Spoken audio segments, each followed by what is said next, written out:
Hay elecciones en México el 1 de julio. En ese país no hay segunda vuelta en los comicios presidenciales. En todos los sondeos está de primero Andrés Manuel López Obrador, quien fuera candidato 2 veces derrotado también en elecciones presidenciales y alcalde del DF, es decir, de la capital, y tiene una ventaja de más de 15 puntos, casi 20 puntos con respecto al segundo.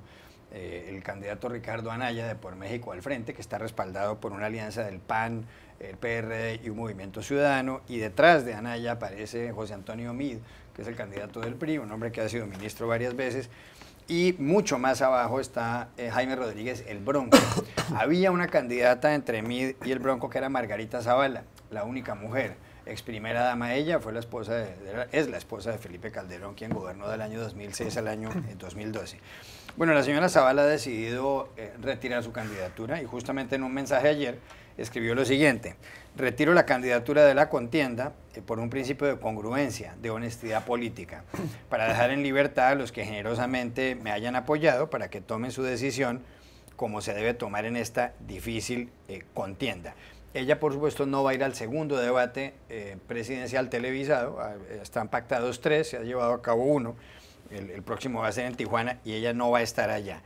Aquí lo que se pregunta mucha gente es qué va a pasar con los votos de Margarita Zavala, porque en algunas encuestas ella tenía el 8%, en las más recientes tenía alrededor del 4%. Eso no parece un porcentaje alto, pero a cualquiera le serviría. ¿Será que esto va a terminar, los votos de Margarita Zavala van a terminar respaldando a Anaya, que es lo que presumen la mayor parte de los comentaristas y los analistas mexicanos, o eso no está claro? La pregunta que planteas es muy buena, Juan Carlos, pero también es muy difícil de medir.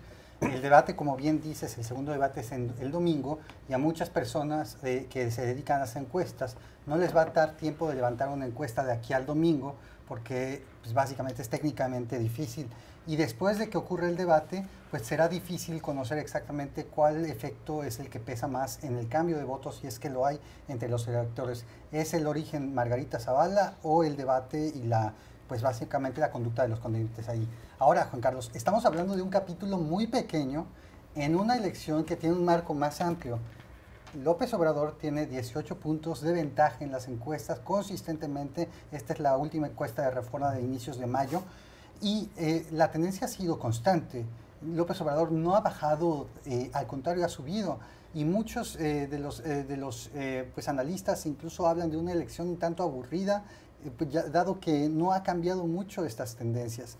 Se han peleado el segundo lugar, pero una contienda que se esperaba que fuera de 2 a 6 semanas de la elección parece que será de 1. Nadie puede afirmarlo, pero la distancia es muy fuerte. ¿Qué efecto tiene Margarita Zavala en los votantes? Bueno, pues básicamente el estamento de su campaña es una campaña que estaba peleada con Ricardo Anaya, por eso se sale del Partido Acción Nacional, y es muy difícil ver que los cuadros de la campaña por sí mismos se trasladen a Anaya. Los votantes es otra cosa, pero ¿cómo interpretar el voto de las personas que votan por Margarita Zavala? Pues es un voto de protesta contra el PAN, es un voto a favor de una candidata mujer. ¿Cómo interpretarlo? A partir de esas preguntas uno se lo haría.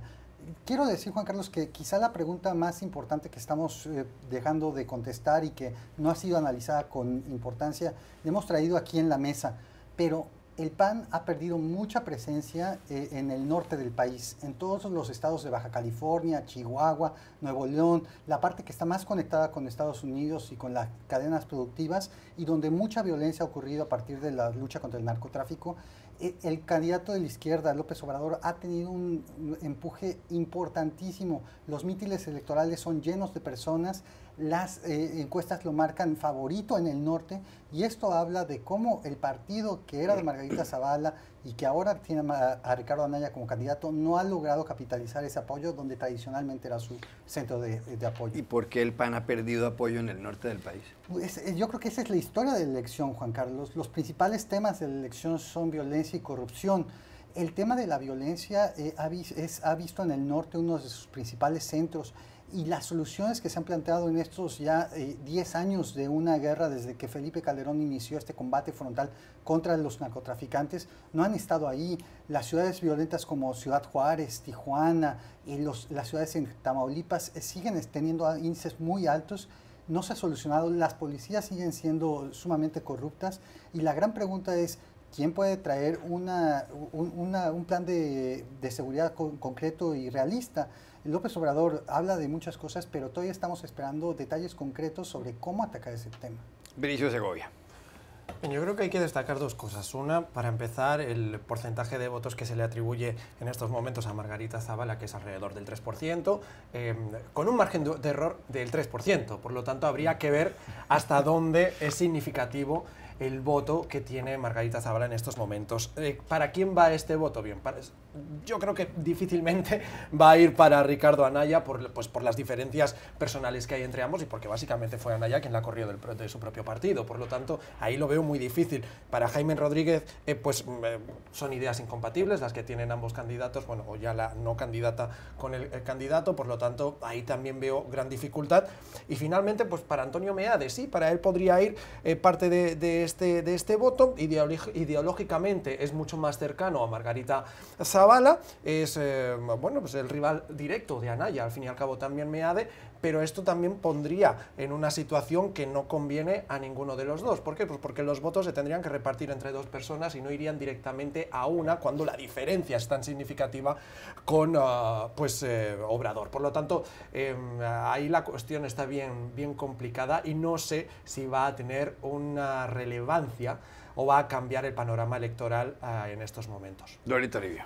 Desde el punto de vista de la ciencia política, la transferencia de voto para mí es una de las grandes incógnitas de la historia, porque muchos teóricos creen que lo tienen figurado cómo va a ocurrir cuando un candidato se retira, a quién va a ir ese voto, dependiendo de la clasificación demográfica, la edad, y luego a la hora de la verdad en las elecciones se demuestra que nadie acertó y que cómo influye la transferencia de voto en la decisión es muy difícil de adivinar. Por eso para mí esta es la gran pregunta en este momento. Yo escuchaba esta mañana muchísimos analistas en México planteándose eso, ¿dónde va a ir este voto de Margarita Zavala y a quién va a beneficiar? Y existen muchas teorías, pero yo insisto, para mí, basado en datos, una y otra vez en nuestros diferentes países se demuestra que la transferencia de voto es muy difícil predecirla y uno puede intentar establecer todas estas teorías como se está haciendo hoy en México, pero a la hora de la verdad dependen muchos factores, sobre todo, por ejemplo, del voto a última hora. Esta va a ser una de las grandes incógnitas, vamos a ver dónde va todo ese voto. Y después hay otra teoría que a mí sí me parece importante subrayar en este caso, que es la dispersión del voto.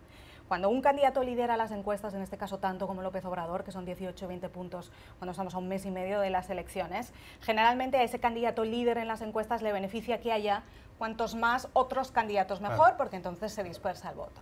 Cuando se retira uno de esos candidatos, y en este caso ya solo quedan 3 más, además de López Obrador, ese voto se aglutina y eso no beneficia a quien está liderando las encuestas. Y subrayo esto porque depende de qué perspectiva lo miremos, esto es como el vaso medio lleno o medio vacío. Solo queda un mes y medio para las elecciones en México, pero en política y los tiempos que corren, una eternidad. Un mes y medio es una eternidad, puede pasar de todo. Entonces hay que ir mirando todos estos factores. Es cierto que existe toda esta teoría de que estas pueden ser unas elecciones muy aburridas y que cuando un candidato lidera, por tanto, las encuestas, yo generalmente, y esto en ningún país, pero especialmente en un país como México, yo nunca lo tengo tan claro. No me gusta dar las cosas por sentadas, por muy fáciles que parezca, por mucho que parezca que un candidato tiene una gran ventaja, porque si algo hemos aprendido en los últimos 2, 3, 4 años en el panorama político internacional es que mejor tomarse las cosas con calma y que tal y como está funcionando la política estos días, en un mes y medio puede pasar de todo. Cualquier cosa.